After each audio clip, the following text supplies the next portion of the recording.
ನನ್ನೆಲ್ಲ ಭಾವಿ ಶಿಕ್ಷಕ ಬಂಧುಗಳಿಗೆ ನಮಸ್ತೆ. ನಿಮ್ಮ ಜೊತೆಗೆ ಒಂದಿಷ್ಟು ಮಾತುಗಳನ್ನು ವಿಚಾರಗಳನ್ನು ಹಂಚ್ಕೊಳ್ಳೋಕ್ಕೆ ನಾನು ಬಂದಿದ್ದೀನಿ. ತಡ ಮಾಡ್ದೇ ನಾನು ವಿಷಯದ ಕಡೆ ಬರ್ತೇನೆ. ಏನಪ್ಪ ಅಂತಂದರೆ, ಈ ಒಂದು ವಾರದ ಟಾರ್ಗೆಟನ್ನು ನೋಡೋದರ ಮುಂಚೆ ಸಿಎಂಡರ್ ಸಂಪೂರ್ಣ ಬಂತ ಅನ್ನೋದ್ರ ಬಗ್ಗೆ ಒಂದು ಸ್ವಲ್ಪ ವಿಚಾರ, ಇನ್ನು ನೇಮಕಾತಿ ಯಾವಾಗ ಆಗ್ತದೆ ಅನ್ನೋದ್ರ ಬಗ್ಗೆ ಒಂದು ಸ್ವಲ್ಪ ವಿಚಾರಿಸ್ಕೊಂಡು ವಾರದ ಟಾರ್ಗೆಟ್ ಕಡೆ ಹೋಗೋಣ ಅಂತ ಹೇಳ್ತೇನೆ. ಈ ಸಿಎಂಡರ್ ಮತ್ತು ನೇಮಕಾತಿಯಕ್ಕಿಂತ ಮುಂಚೆನೇ ನಾವೇನಾಗಬೇಕು ಅಂತಂದರೆ ರೆಡಿ ಆಗಬೇಕು. ಈ ರೆಡಿ ಪೊಸಿಷನ್ ಯಾವಾಗ ಆಗಬೇಕು ಅಂತಂದರೆ, ನಾವು ಯಾವಾಗ ಸಂಪೂರ್ಣವಾಗಿ ಅಭ್ಯಾಸದ ಕಡೆ ನಾವು ವಾಲ್ತೀವೋ, ಅಭ್ಯಾಸದ ಕಡೆ ನಾವು ಸಂಪೂರ್ಣವಾಗಿ ತೊಡಗಿಸ್ಕೊತೀವೋ, ಅವಾಗೇನದ ನಮಗೆ ಸಿಎಂಡರ್ ಚಿಂತೆ ಮಾಡೋದಕ್ಕಿಂತ, ನೇಮಕಾತಿ ಚಿಂತೆ ಮಾಡೋದಕ್ಕಿಂತ ಓದಿನ ಕಡೆಗೆ ಚಿಂತೆ ಮಾಡೋದನ್ನು ನಾವು ತುಂಬ ಗಂಭೀರವಾಗಿ ತಗೋಬೇಕಾದಂಥದ್ದು. ಅದು ಯಾರು ಅಂದರೆ PSTRನವರು. ಈ PSTRನವರು ಸಂಪೂರ್ಣವಾಗಿ ಓದುವುದ ಕಡೆಗೆ ಗಂಭೀರವಾಗಿ ಚಿಂತನೆ ಮಾಡಿ. ಯಾಕಂದರೆ ನೀವೇನೇನು ಅಂದ್ಕೊಂಡಿರಿ, ನೀವು ಅಂದ್ಕೊಂಡಂಗೆ ಆಗ್ತದೆ. ಈ ಸರಿ ನಿಮ್ಮ ಮನಸ್ಸಲ್ಲಿ ಏನು ಅಂದ್ಕೊಂಡಿದ್ದೀರೋ ಅದೇ ಥರನಾಗೆ ಆಗ್ತದೆ, ಅದೇ ಥರನಾಗೆ ನೇಮಕಾತಿ ಆಗ್ತದೆ, ಅದೇ ಥರನಾಗೆ ಸಿಎಂಡರ್ ಬರ್ತದೆ. ಅದಕ್ಕಿಂತ ಮುಂಚೆ ನಾವು ಒಂದು ಸ್ವಲ್ಪ ವಾರದ ಟಾರ್ಗೆಟ್ ಅಂದರೆ ನಮ್ಮ ಒಂದು ಭಾವಿ ಶಿಕ್ಷಕ ಬಳಗದಲ್ಲಿ ಇವತ್ತು ಅಂದರೆ ಇವಾಗ 5ನೇ ವಾರದ ಟಾರ್ಗೆಟನ್ನು ನಾವು ಕೊಡ್ತಾ ಇದ್ದೀವಿ. ತುಂಬ ಸಂಪೂರ್ಣ ಇರ್ತಕ್ಕಂಥ ಒಂದು ಟಾರ್ಗೆಟಲ್ಲಿ ಭಾಳಷ್ಟು ಜನರು ಖುಷಿಪಟ್ಟಿದ್ದಾರೆ. ತುಂಬ ಜನ ನನಗೆ ಫೋನ್ ಮಾಡಿ ಕೂಡ ಹೇಳಿದ್ದೀರಿ, ವಾಟ್ಸಪ್ ಮೆಸೇಜ್ ಕೂಡ ಮಾಡಿದ್ದೀರಿ. ಒಳ್ಳೆ ಬೆಳವಣಿಗೆ ಸರ್, ಸಂಪೂರ್ಣವಾಗಿ ನಾವು ನೇಮಕಾತಿ ಪರೀಕ್ಷೆ ಆಗುವವರೆಗೂ ಕೂಡ ನೀವು ಇದೇ ಥರನಾಗೇನದ ನೀವು ವಾರದ ಟಾರ್ಗೆಟನ್ನು ಇಟ್ಕೊಂಡು ಟೆಸ್ಟ್ ಸಿರೀಸ್ಗಳನ್ನು ಮಾಡಿ ಅಂತೇನದ ನಮ್ಮನ್ನು ಹುರಿದುಂಬಿಸಿದ್ದೀರಿ. ಅದಕ್ಕೆ ನಿಮಗೆ ತುಂಬ ಹೃದಯದ ಧನ್ಯವಾದಗಳನ್ನು ಅರ್ಪಿಸ್ತಾ, ಭಾಳಷ್ಟು ಜನ ಅಂದರೆ ಸುಮಾರು ಒಂದು 800 ಜನ ನಮ್ಮ ಒಂದು ಈ ವಾರದ ಟಾರ್ಗೆಟಲ್ಲಿ ಭಾಗಿಯಾಗ್ತಾರೆ. ತುಂಬ ಜನನೂ ಕೂಡ ಸಂಪೂರ್ಣ ಒಳ್ಳೆಯ ಅಭಿಪ್ರಾಯಗಳನ್ನು ತಿಳಿಸಿದ್ದೀರಿ. ಅಷ್ಟು ಎಫರ್ಟ್ ಕೂಡ ನಮ್ಮದಿದೆ. ಸುಮ್ಮನೆ ಒಬ್ಬರಿಗೆ ಒಳ್ಳೆಯದು ವಾವ್ ಅನ್ಬೇಕಾದ್ರೆ ಸುಮ್ಮನೆ ಅನ್ನಲ್ಲ, ಎಫರ್ಟ್ ಇದ್ದರೆ ಮಾತ್ರ ವಾವ್ ಅನ್ನುವಂಥ ಒಂದು ಶಬ್ದ ಬರ್ತದೆ. ಆ ಒಂದು ವಿಚಾರವನ್ನು ಇಟ್ಕೊಂಡು ನೋಡೋದಾದರೆ, ವಾರದ ಟಾರ್ಗೆಟ್ ಆದಮೇಲೆ ನೇಮಕಾತಿ ಮತ್ತು ಸಿಎಂಡರ್ ಬಗ್ಗೆ ಸಂಪೂರ್ಣ ಮಾಹಿತಿಯನ್ನು ಇವತ್ತು ನಿಮ್ಗೆ ಕೊಡಲಿಕ್ಕೆ ನಾನು ಇಷ್ಟಪಡ್ತೇನೆ. ಈ ವಾರದ ಟಾರ್ಗೆಟ್ ಏನಪ್ಪ ಅಂತಂದರೆ, ಈ ಒಂದು ವಾರದ ಟಾರ್ಗೆಟು 2026ನೇ ಇಸ್ವಿಯಲ್ಲಿ ಫೆಬ್ರವರಿಯಲ್ಲಿ ಬರ್ತಕ್ಕಂಥ ಮೊದಲನೇ ದಿನ 1ನೇ ತಾರೀಕು ದಿವಸ, ರವಿವಾರ ದಿವಸ ನಾವು ವಾರದ ಟಾರ್ಗೆಟು, ವಾರದ ಟೆಸ್ಟ್ ಸಿರೀಸ್ ಅಂತ ನಾವು ತೊಗೊತೀವಿ. ಈ ವಾರ ಅಂದರೆ ಇವತ್ತಿಂದ ನೀವು ಸ್ಟಾರ್ಟ್ ಮಾಡಬೇಕಾದಂಥ ವಿಷಯವನ್ನು ಅಧ್ಯಯನ ಮಾಡಬೇಕಾದಂಥ ವಾರದ ಟಾರ್ಗೆಟ್ ಏನಪ್ಪ ಅಂತಂದರೆ, ಕನ್ನಡ ವಿಷಯದಲ್ಲಿ ಬಂದರೆ 8ನೇ ತರಗತಿಯ ಭಾಗ 2 ಕವಿ ಕಾವ್ಯ ಪರಿಚಯ ಮತ್ತು ವ್ಯಾಕರಣಾಂಶಗಳನ್ನು ಸಂಪೂರ್ಣವಾಗಿ ನೀವು ಅನಾಲಿಸಿಸ್ ಮಾಡಬೇಕಾಗ್ತದೆ, ಓದಬೇಕಾಗ್ತದೆ. ಅದ್ರ ಜೊತೆಗೆ ನಾವು ಕೂಡ ಕ್ಲಾಸಸ್ ಕೂಡ ಮಾಡ್ತೀವಿ. ಅದಾದ ನಂತರ ಸೈಕಾಲಜಿ ಅಂತ ಬಂದಾಗ, ಸೈಕಾಲಜಿ ಅಂತಕ್ಕಂಥದ್ದು ಕಾನ್ಸೆಪ್ಟ್ 3 ಕಾನ್ಸೆಪ್ಟ್ಗಳಲ್ಲಿ ನಿಮಗೆ ಈ ವಾರ ಟಾರ್ಗೆಟನ್ನು ಕೊಟ್ಟಿದ್ದೀವಿ. ಏನು 3 ಕಾನ್ಸೆಪ್ಟ್ ಅಂತಂದರೆ, ವ್ಯಕ್ತಿಯಲ್ಲಿ ಇರ್ತಕ್ಕಂಥ ವೈಯಕ್ತಿಕ ಭಿನ್ನತೆಗಳು ಅಂತನ್ನುವಂಥದ್ದು, 2ನೇದು ಬುದ್ಧಿಶಕ್ತಿ ಅಂತಕ್ಕಂಥದ್ದು, ಅದೇ 3ನೇದು ಅಂತಕ್ಕಂಥದ್ದು ಸಂವೇಗಾತ್ಮಕ ಬುದ್ಧಿಶಕ್ತಿ. ಈ 3 ಕಾನ್ಸೆಪ್ಟ್ಗಳ ಮೇಲೆ ತಾವು ವರ್ಕ್ ಮಾಡಬೇಕು. ಈ ವಾರ ಸಂಪೂರ್ಣವಾಗಿ ವರ್ಕ್ ಮಾಡೋದು ಹೇಗೆ ಅಂತಂದರೆ, ಈ 3 ಕಾನ್ಸೆಪ್ಟ್ಗಳ ಮೇಲೆ ಏನೇ ಕೇಳಿದರೂ, ಯಾವುದೇ ಕ್ವಶನ್ಗಳನ್ನು ಕೇಳಿದರೂ ನಾವು ಸಂಪೂರ್ಣವಾಗಿ ನಾನು ಉತ್ತರಿಸ್ತೀನಿ ಅನ್ನುವಂಥ ಭರವಸೆ ನಿಮ್ಮಲ್ಲಿ ಮೂಡಬೇಕು.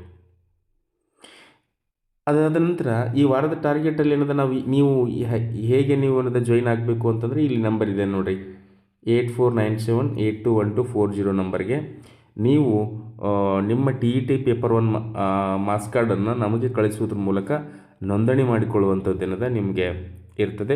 ನೋಂದಣಿ ಫೀ ಅಂತಕ್ಕಂಥದ್ದು 200 ರೂಪಾಯಿ ನಾವು ಮಾಡಿದ್ದೀವಿ. ಅದು ನಮ್ಮ ಕನ್ನಡ ಸಾಹಿತ್ಯ ಮಕ್ಕಳ ಸಾಹಿತ್ಯ ಪರಿಷತ್ತಿಗೆ ಹೋಗ್ತದೆ. ಇಷ್ಟು ನಾವು ಹೇಳ್ತಾ, ನೆಕ್ಸ್ಟ್ ಬರ್ತಕ್ಕಂಥದ್ದು ಕ್ವಶನ್ ಟ್ಯಾಗ್ ಅಂತ ನಾವು ಇಂಗ್ಲೀಷಲ್ಲಿ ನೋಡೋದಾದರೆ ಕ್ವಶನ್ ಟ್ಯಾಗ್ ಅಂತ ನಾವು ನೋಡಬೇಕು. ಆಮೇಲೆ ಟೆನ್ಸಸ್ಗಳ ಬಗ್ಗೆ ಈ ವಾರ ಈ 2 ಕಾನ್ಸೆಪ್ಟ್ಗಳ ಮೇಲೆ ಇಂಗ್ಲೀಷನ್ನು ನೀವು ತಯಾರಾಗ್ರಿ. ಅದಾದ ನಂತರ ಪರಿಸರ ಅಧ್ಯಯನ 8ನೇ ತರಗತಿಯಲ್ಲಿ ಬರ್ತಕ್ಕಂಥ ಕಲ್ಲಿದ್ದಲು ಮತ್ತು ಪೆಟ್ರೋಲಿಯಂ ಅಂತಕ್ಕಂಥ ಪಾಠ. ಎರಡನೇದು ದಹನ ಮತ್ತು ಜ್ವಾಲೆ ಅಂತಕ್ಕಂಥದ್ದು. ಇದು ನಿಮಗೆ ಪರಿಸರ ಅಧ್ಯಯನಕ್ಕೆ ಸಂಬಂಧಪಟ್ಟಂತೆ, ಸೈನ್ಸಿಗೆ ಸಂಬಂಧಪಟ್ಟಂತೆ ನೀವು ಇದ್ರ ಬಗ್ಗೆ ಏನದ ಫೋಕಸ್ ಮಾಡಬೇಕು ಈ ವಾರ. ಅದಾದ ನಂತರ ಗಣಿತಕ್ಕೆ ಬರೋದಾದರೆ, ಗಣಿತದಲ್ಲಿರ್ತಕ್ಕಂಥ 8ನೇ ತರಗತಿಯ ಪಠ್ಯಪುಸ್ತಕದಲ್ಲಿ ಬರುವಂಥ ಭಾಗಲಬ್ಧ ಸಂಖ್ಯೆಗಳು, ಚತುರ್ಭುಜಗಳ ಪರಿಚಯ, ದತ್ತಾಂಶ ನಿರ್ವಹಣೆ 3 ಅಧ್ಯಾಯಗಳನ್ನು ನೀವು ಅನಾಲಿಸಿಸ್ ಮಾಡಬೇಕು, ಸ್ಟಡಿ ಮಾಡಬೇಕಾಗ್ತದೆ. ಇನ್ನು ತದನಂತರ ಕಂಪ್ಯೂಟ್ರ್ ಅಂತ ಬಂದಾಗ MS ವರ್ಡ್, ಕಂಪ್ಯೂಟ್ರಲ್ಲಿನೇ ದ ಕಿಂಗ್ ಅಂತೀವಿ ನಾವು. MS ವರ್ಡ್ ಬಂತು ಅಂತಂದರೆ ಕಂಪ್ಯೂಟರ್ ಕಿಂಗ್ ಅವ. ಹಾಗಾಗಿ ಕಂಪ್ಯೂಟ್ರಲ್ಲಿರ್ತಕ್ಕಂಥ MS ವರ್ಡ್ ಅಂತಕ್ಕಂಥ ಕಾನ್ಸೆಪ್ಟ್ ಮೇಲೆ ತುಂಬ ಅದ್ಭುತವಾದಂಥ ಕ್ಲಾಸಸ್ಗಳನ್ನು ಕೂಡ ಮಾಡ್ತೀವಿ. ಇದ್ರ ಮೇಲೆ ಟೆಸ್ಟ್ ಸಿರೀಸ್ಗಳನ್ನು ಕೂಡ ನಾವು ಕಂಟೆಂಟ್ ಮಾಡ್ತೀವಿ. ಇಷ್ಟೆಲ್ಲವೂ ಕೂಡ ಏನಂದರೆ ನಿಮಗೆ ಜಾಯಿನ್ ಆಗಬೇಕು ಅನ್ನುವಂಥದ್ದು ಇಲ್ಲಿ ಯಾರಿಗೂ ಫೋರ್ಸಬಲ್ ಅಂತಕ್ಕಂಥದ್ದಿಲ್ಲ. ಯಾರಿಗೆ ಹಸಿವಿದೆಯೋ, ಯಾರಿಗೆ ತಮಗೆ ಕಿಚ್ಚಿದೆಯೋ, ಓದಬೇಕು ಅನ್ನುವಂಥ ಹುಚ್ಚಿದೆಯೋ ಅವರು ಈ ನಂಬರ್ಗೆ ನಿಮ್ಮ ವ್ಯಾಟ್ಸಪ್ಪನ್ನು ಮಾಡಿ ನಿಮ್ಮ ಅಂಕಪಟ್ಟಿಯನ್ನು ಇದಕ್ಕೆ ನೀವು ಕಳಿಸಿದರೆ, ನೋಂದಣಿ ಮಾಡಿಕೊಂಡ್ರೆ ನಿಮ್ಮನ್ನು ಭಾವಿ ಶಿಕ್ಷಕ ಬಳಗಕ್ಕೆ ನಿಮ್ಮನ್ನು ಸ್ವಾಗತಿಸ್ಕೊತೀವಿ. ಹಾಗಾಗಿ ಇಲ್ಲಿ ನಾನು ಹೇಳಿದ್ನಲ್ಲ ಆಲ್ರೆಡಿ, ಯಾರಿಗೂ ಕೂಡ ಏನದ ಫೋರ್ಸಬಲ್ ಇಲ್ಲ. ಯಾರಿಗೆ ನಾನು ಮಾಡ್ತೀನಿ, ನಾನು ತುಂಬ ಕಷ್ಟದಲ್ಲಿದ್ದೀನಿ, ನಾನು ಈ ಒಂದು ಹುದ್ದೆನೇ ನನಗೇನದು ಫೈನಲ್ ಅಂತಕ್ಕಂಥವ್ರು ಅಂಥವ್ರಿದ್ದರೆ ಮಾತ್ರ ನಮ್ಮ ಜೊತೆಗೇನದ ಕೈ ಜೋಡಿಸ್ರಿ. ಇಷ್ಟು ಈ ವಾರದ ಕಾನ್ಸೆಪ್ಟನ್ನು ನೀವು ಸಂಪೂರ್ಣವಾಗಿ ಕ್ಲಿಯರ್ ಮಾಡಬೇಕಾಗ್ತದೆ ಅಂತ ಹೇಳ್ತಾ ಈಗ ಬರೋಣ ವಿಷಯಕ್ಕೆ. ಏನಪ್ಪ ಅಂತಂದರೆ, C&R ಸಂಪೂರ್ಣ ಆಯಿತಾ ಅನ್ನುವಂಥದ್ದು. C&R ಸಂಪೂರ್ಣ ಆಯಿತಾ ಅನ್ನುವಂಥದ್ದನ್ನು ನಾವು ಒಂದು ಸಾರಿ ವಿಚಾರ ಮಾಡಬೇಕಾಗ್ತದೆ. ಏನು ವಿಚಾರ ಅಂತಂದರೆ, ಈ ಬ್ಯಾಕಪ್ ಸ್ಕೋರು ಯಾವ ರೀತಿಯನ್ನು ಹಿಡಿತಾನೆ ಅನ್ನೋದ್ರ ಬಗ್ಗೆ ನಮ್ಗೆ 1-2 ಪೇಜ್ನಲ್ಲಿ ಕೊಟ್ಟು ನಮ್ಮನ್ನು ಸಮಾಧಾನ ಮಾಡಿದ್ದಾರೆ. ಅದೇ ಸಮಾಧಾನ ಕಂಟಿನ್ಯೂ ಆಗಬಾರ್ದು. ಮುಂದಿನ ವಾರ ನಾವು ಶಿಕ್ಷಣ ಇಲಾಖೆಯಲ್ಲಿ ನಮ್ಮ ಆತ್ಮೀಯರ ಗೆಳೆಯರಾದಂಥ ಅವರನ್ನು ನಾನು ಸಂಪರ್ಕ ಮಾಡಿದಾಗ, ಮುಂದಿನ ವಾರದಲ್ಲಿ C&Rನ ಮುಂದಿನ ಪ್ರೊಸೆಸಿಂಗ್ ಅಂದರೆ ಯಾವ ಥರನಾಗಿ ಆಯ್ಕೆ ಮಾಡ್ತಾರೆ ಮತ್ತು ಸಿಲೆಬಸ್ ಏನೇನು, ಈ PSTRದಲ್ಲಿ ಏನದ ಎಷ್ಟು ಅಂಕದ್ದಿರುತ್ತದೆ, ಹೊಸ ಸಿಲೆಬಸ್ ಏನಾದರೂ ಸೇರ್ಪಡೆ ಮಾಡಿದ್ದಾರೇನು, ಮತ್ತು ಯಾವ ರೀತಿಯನ್ನು ಅದನ್ನು ಅನಾಲಿಸಿಸ್ ಮಾಡಿ ಕಾಸ್ಟ್ ವೈಸು ಯಾವ ರೀತಿ ಏನದ ಅದನ್ನು ಆಯ್ಕೆ ಮಾಡ್ಕೊಳ್ತಾರೆ ಅನ್ನೋದು ಸಂಪೂರ್ಣ ಮೊನ್ನೆ ಬಂದಂಥದ್ದು ಸಂಪೂರ್ಣ C&R ಅಲ್ಲ. ಈಗ ಮುಂದಿನ ವಾರ ಬರ್ತಕ್ಕಂಥದ್ದು ಸಂಪೂರ್ಣ C&R ಅನ್ನೋದು ನಮ್ಮ ಕೈಗೆ ಸಿಗಲಿದೆ ಅನ್ನುವಂಥದ್ದನ್ನು ಮಾಹಿತಿಯನ್ನು ನಾವು ನೋಡಿದ್ದೀವಿ. ಈ C&R ಸಂಪೂರ್ಣ ಸಿಕ್ಕ ಮೇಲೆ ಆಲ್ಮೋಸ್ಟು ಬಂದಿದೆ, ಒಂದು ಹಂತಕ್ಕೆ ಬಂದಿದೆ. ಇನ್ನೊಂದು ಹಂತ ಅಂತಂದರೆ ಸಂಪೂರ್ಣ ಫೈನಲ್ ಆಗಿ ಏನದ ನಮಗೆ ಸಿಕ್ಕರೆ ಒಂದು ಒಳ್ಳೆಯದು. ಯಾವ ರೀತಿ PUC ಟೋಟಲಿ ಬ್ಯಾಕಪ್ ಸ್ಕೋರ್ ಹಿಡಿತಾನ, ಅಥವಾ PUCಯಲ್ಲಿ ಏನದ ಇಂಗ್ಲೀಷಲ್ಲಿನೇ 50 ಅಂಕಗಳನ್ನು ಹಿಡಿತಾನ, 50 ಅಂಕಗಳಿಗೆ ಹಿಡಿತಾನೋ, ಅಥವಾ ಟೋಟಲ್ ಪರ್ಸೆಂಟೇಜ್ ಏನದ 50 ಹಿಡಿತಾನೋ ಅನ್ನುವಂಥದ್ದು ಏನದ ಸ್ವಲ್ಪ ನಮಗೆ ಗೊಂದಲ ಇದೆ. ಅದ್ರ ಬಗ್ಗೆ ಯಾವುದೇ ರೀತಿಯ ಗೊಂದಲ ಪಡ್ಕೊಳ್ಳುವಂಥ ಅವಶ್ಯಕತೆ ಇಲ್ಲ. ಇನ್ನು ಈ ಸದ್ಯಕ್ಕೆ ಏನದ C&R ಬಲ್ಲಿ ಬಂದಂಥದ್ದು ಏನದ PUC ಮತ್ತು D.Edಲ್ಲಿ ಯಾವುದಕ್ಕೆ 8 ಹಿಡಿತಾನೋ, ಯಾವುದಕ್ಕೆ 2 ಹಿಡಿತಾನೋ, ಏನು ಇದಕ್ಕೆ 8 ಹಿಡಿತಾನೋ ಅಥವಾ 2 ಹಿಡಿತಾನೋ, ಅಥವಾ ಇದಕ್ಕೆ 8 ಹಿಡಿತಾನೋ, ಒಂದು ಸ್ವಲ್ಪ ನಮ್ಗೆ ಕನ್ಫ್ಯೂಸ್ ಇದ್ದಂಥ ವಿಷಯವನ್ನು ಸ್ವಲ್ಪ ನಾನು ನಿಮ್ಮ ಮುಂದೆ ಏನಾದರೂ ಸಾಲ್ವ್ ಮಾಡ್ಲಿಕ್ಕೆ ನಾನು ಇಷ್ಟಪಡ್ತೀನಿ.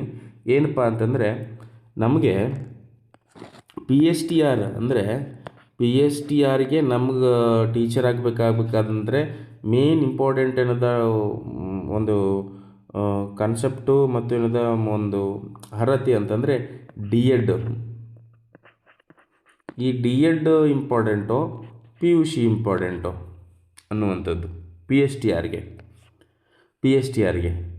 ಈ PUC ಇಷ್ಟು ದಿನದವರೆಗೆ ಇಂಗ್ಲೀಷ್ನಲ್ಲಿ PUCಯಲ್ಲಿ 50 ಅಂಕ ತೆಗೆದುಕೊಂಡ್ರೆ ಮಾತ್ರ PSTRಲ್ಲಿ ಇಂಗ್ಲೀಷ್ ಶಿಕ್ಷಕರಾಗ್ತಿದ್ರು ಪ್ರತಿ ಈಚ್ ಒಂದು ಸಬ್ಜೆಕ್ಟಲ್ಲಿ, ಈಚ್ ಒಂದು ವಿಷಯದಲ್ಲಿ ಕೂಡ. ಸದ್ಯಕ್ಕೆ ಈಗಲ್ಲ, ಟೋಟಲ್ ಓವರಾಲ್ 50% ಅನ್ನು ಮಾಡಿ ಆಮೇಲೆ DEdನ್ನೇ 8% ಹಿಡಿತಾನೆ, PUC ಕೇವಲ 2% ಹಿಡಿತಾನೆ ಅನ್ನುವಂಥದ್ದು. ಭಾಳಷ್ಟು ಜನರಿಗೆ ಗೊಂದಲ ಇದೆ. ಈಗ ಆಲ್ಮೋಸ್ಟ್ ಭಾಳಷ್ಟು ಜನ ಕಮೆಂಟ್ ಮಾಡಿದ್ದೀರಿ ಮತ್ತು ಮೆಸೇಜ್ ಕೂಡ ಕಳಿಸಿ ಫೋನ್ ಮಾಡಿ ಕೂಡ ಕೇಳಿದ್ದೀರಿ. ಇದು ಮಾತ್ರ ಫೈನಲ್. ಭಾಳಷ್ಟು ಯಾರು ಏನೇ ಅಂದರೂ ಕೂಡ ತಲೆ ಕೆಡಿಸ್ಕೊಬೇಡ್ರಿ. ಅದು ನಡೀತಾನೆ, ಇದು ನಡೀತಾನೆ. ಯಾವುದನ್ನು ಯಾಕೆ ಹಿಡಿಲಾಕ ನಾವು ಮೊದಲು ಬುಕ್ಕ ಹಿಡಿಯಮ್ಮ. ಅರ್ಥ ಆಗುತ್ತಲ್ಲ ಸ್ನೇಹಿತರೆ? ಅದು ಅವರು ಯಾವುದನ್ನೇ ಇಡಲಿಕ್ಕೆ ನಾವು ಮೊದಲು ಫಸ್ಟ್ ಬುಕ್ಕ ಹಿಡಿದು ಬುಕ್ಕ ಓದೋಣ ಅಂತ ಹೇಳ್ತಾ, ಇನ್ನು ನೇಮಕಾತಿ ಯಾವಾಗ ನೋಡು. ಸುಳ್ಳು ಅನ್ನೋದು ಗ್ವಾಡಿ ನೆರಳಿದ್ದಂಗಂತಲ್ಲ. ಸುಳ್ಳು ಅನ್ನೋದು ಗ್ವಾಡಿ ನೆರಳಿದ್ದಂಗಂತಲ್ಲ, ಬೆಂಕಿ ಕೆಂಡಿದ್ದಂಗೆ ಅಂತ ಹೇಳ್ತಾರೆ. ಬೆಂಕಿ ಕೆಂಡಿದ್ದಂಗಂತ. ನೀ ಏನು ಸುಳ್ಳು ಹೇಳಿದೋ ಅದು ನಿನ್ನ ಪದರಾಗಿ ಬೆಂಕಿ ಕಟ್ಕೊಂಡು ಅಂತಂದಂಗೆ. ಹಂಗೆ ಎಷ್ಟೋ ಜನ ಏನೇನೋ ಸುಳ್ಳು ಹೇಳಿ ಸುಮ್ಮನೆ ಏನದ ಅಲ್ಲಿ ಅವಾಗ ಮಾಡ್ತಾನೆ ಇವಾಗ ಮಾಡ್ತಾನೆ. ಎಷ್ಟೋ ಜನ ಅಂತಂದರೆ ನಮ್ಮ ಶಿಕ್ಷಣ ಸಚಿವರು, ನಮ್ಮ ಮುಖ್ಯಮಂತ್ರಿಯವರು, ಅಧಿಕಾರಿಗಳು ಇವರನ್ನೆಲ್ಲ ನೋಡಿದಾಗ ತುಂಬ ಬೇಸರ ಆಗ್ತದೆ. ಇಂಥವರ ನಾಯಕತ್ವದಲ್ಲಿ, ಇಂಥವರ ಒಂದು ಆಳ್ವಿಕೆಯಲ್ಲಿ ನಾವು ಅದೀವಲ್ಲಪ್ಪ ಅನ್ನುವಂಥದ್ರ ಬಗ್ಗೆ ತುಂಬ ಬೇಸರ ಆಗ್ತದೆ. ಇಲ್ಲ ಪರವಾಗಿಲ್ಲ, ಏನಾಗಲ್ಲ, ಯಾಕಂದರೆ ಅನಿವಾರ್ಯ ಬಾಳಲೇಬೇಕು. ಹಾಗಾಗಿ ತಾವೆಲ್ಲರೂ ಕೂಡ ಏನಪ್ಪ ಅಂತಂದ್ರೆ ನೇಮಕಾತಿ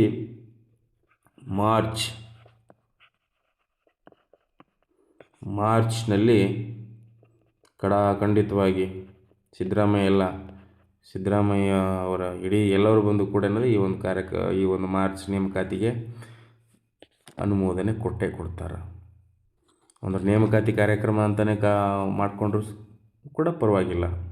ಯಾಕಂದರೆ ಮೊನ್ನೆ ಹೈಕೋರ್ಟ್ ಚೀಮಾರಿ ಹಾಕಿದೆ ಅವ್ರಿಗೆ. ನೀವು 56% ಅಂತ ಇಟ್ಕೊಂಡು ಇಡೀ ರಾಜ್ಯದ ಜನತೆಗೆ, ಯುವ ಜನತೆಗೆ ಮೋಸ ಮಾಡ್ತಿದ್ದೀರಿ. ಅವ್ರಿಗೆ ತೊಂದರೆ ಆಗ್ತಿದೆ. ನೀವು ನೇಮಕಾತಿ ಮಾಡಬೇಕಾದ್ರೆ 50% ಇಟ್ಕೊಂಡು ಮಾಡಿರಿ. ಉಳಿದೇನದ 6% ಬಗ್ಗೆ ಏನದ ಮುಂದೆ ಅದು ವಿಚಾರ ಬಂದಾಗ ನೋಡೋಣ, ಅದರದ್ದು ರಿಸಲ್ಟ್ ಏನು ಬರ್ತದೆ ಅದು ರಿಸಲ್ಟ್ ಬಂದಾಗ ನೋಡೋಣ ಅಂತೇನದ ಹೇಳಿದ್ದಾರೆ. ಹೇಳಿದ ಮರುದಿನವೇ C&R ಅನ್ನೋದು ಇದನ್ನು ಬಿಟ್ಟರು. ಎಷ್ಟು ಬ್ಯಾಕಪ್ ಹಿಡಿಬೇಕು, 70, 20, 10 ಅಂತ ಹೀಗೆ. ಹಾಗಾಗಿ ಮಾರ್ಚ್ನಲ್ಲಿ ಎನಿ ಕಂಡೀಷನ್ ನೇಮಕಾತಿ ಆಗೇ ಆಗ್ತದೆ. ಯಾವುದೇ ರೀತಿಯಿಂದ ಗೊಂದಲ ಬೇಡ. ಈ ಮಾರ್ಚ್ನಲ್ಲಿ ಆಗ್ತದೆ ಅಂತಂದ್ರೆ ಏನು ಭಾಳ ಹಿಂದಿಲ್ಲ. ಫೆಬ್ರವರಿ ಹೊಸ್ತಿಲ್ದಾಗ ಅದೀವಿ. ಈ ಫೆಬ್ರವರಿ ಹೊಸ್ತಿಲ್ದಾಗ ಅದೀವಿ ಅಂತಂದ್ಮ್ಯಾಗ ಮಾರ್ಚ್ ಬರ್ಲಿಕ್ಕೆ ಅಂತ ಹಿಡಿತದ್ರಿ. ಒಂದು ತಿಂಗಳಾಗ ನಟಿಗೆ 1 ತಿಂಗಳು ಬರ್ತದೆ.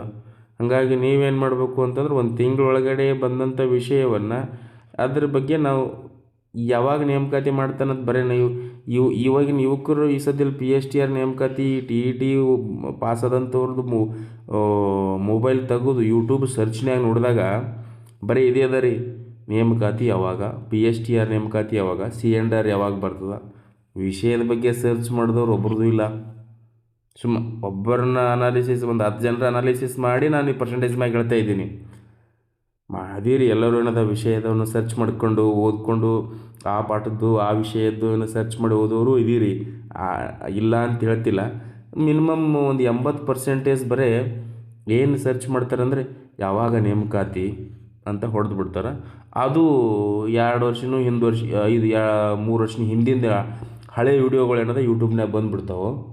ಅವುಗಳನ್ನು ನೋಡ್ಕೊಂಡು ಕುಂತ್ಕೊಂಡಿರ್ದಾಗ ಟೈಮ್ ಪಾಸ್ ಮಾಡಿಬಿಡೋದು. ಯಾಕೆ ಮಾಡ್ತೀರಿ ಹಂಗೆ ಅಂತ ನಾನು ಪ್ರೀತಿಯಿಂದ ಕೇಳ್ತೀನಿ, ಗದರಿಸಲ್ಲ. ಯಾಕೆ ಮಾಡ್ತೀರಿ ಹಂಗೆ? ನಿಮಗೇನು ಬೇಕಾಗೈತಿ? ಒಂದು ಪೋಸ್ಟು. ಈ ಸಲ PSTRದಾಗ ಪಕ್ಕ ನಿಮ್ದೊಂದು ಪೋಸ್ಟ್ ಇದ್ದೇ ಇರ್ತದೆ. ಯಾಕಂತ ಕೇಳು, ನಾನಾ ಅನ್ನೋರು ಏನದ ಹಿಂದಕ್ಕೆ ಸರ್ದಾರೀಗ ಬ್ಯಾಕಪ್ ಸ್ಕೋರಿಂದ. ಇವಾಗ ಏನಿದೆ, ನೀನು ಯಾವ ಓದ್ತಾನೋ ಅವನೇ ರಾಜ. ಹಾಗಾಗಿ ನೀವೆಲ್ಲರೂ ಕೂಡ ಓದ್ರಿ ಅನ್ನುವಂಥ ವಿಚಾರವನ್ನು ಇಟ್ಕೊಂಡು ನಮ್ಮಲ್ಲಿ ಏನದ ಟೆಸ್ಟ್ ಸಿರೀಸ್ಗಳನ್ನು ಮಾಡ್ತೀವಿ. ಯಾರು ನೀವು ನಮ್ಮಲ್ಲಿ ಬರಬೇಕಂತ ಇಚ್ಛಾಪಡ್ತೀರೋ ಈ ಒಂದು ನಂಬರ್ಗೆ ನೀವು ಕಾಂಟ್ಯಾಕ್ಟ್ ಮಾಡಿ ಅದಕ್ಕೊಂದು ಮಾಹಿತಿಯನ್ನು ಕೊಟ್ಟು 8497821240 ಅಂತಕ್ಕಂಥ ನಂಬರಿಗೆ ನೀವು ವಾಟ್ಸಪ್ಪನ್ನು ಮಾಡಿ ತಾವು ಕೂಡ ಏನದ ನೋಂದಣಿ ಮಾಡಿಕೊಂಡು ಈ ಒಂದು ಟೆಸ್ಟ್ ಸಿರೀಸಿಗೆ ಏನದ ತಾವು ಭಾಗಿಯಾಗ್ತೀರಿ ಅಂತ ಹೇಳ್ತಾ ತಮ್ಮೆಲ್ಲರಿಗೂ ನಮಸ್ಕಾರ, ಧನ್ಯವಾದಗಳು.